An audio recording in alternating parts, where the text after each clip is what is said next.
मुसलमान में भी होता है 4 जात 5 जात जो होता हो, लेकिन कभी मुसलमान कहता है कि हम इस जाति के हैं। पर हिंदू सिर्फ बांटता है कि हम ब्राह्मण, हम ये, हम वो।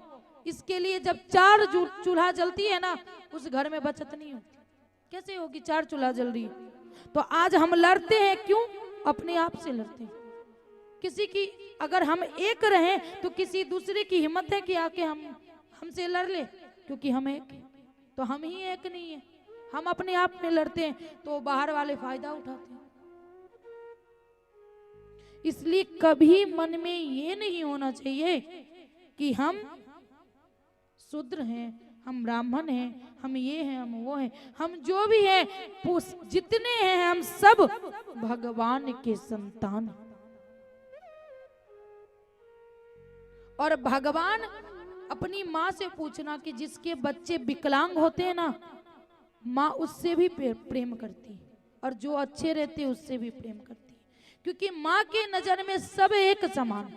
तो भगवान हमारे लिए माता पिता हैं, तो हम उनके नजर में एक समान हैं। ना तो हम ब्राह्मण हैं उनके सामने में, न क्षत्रिय हैं, न वैश्य हैं, न शूद्र, हम एक। तो ये हमारे मन में लानी है।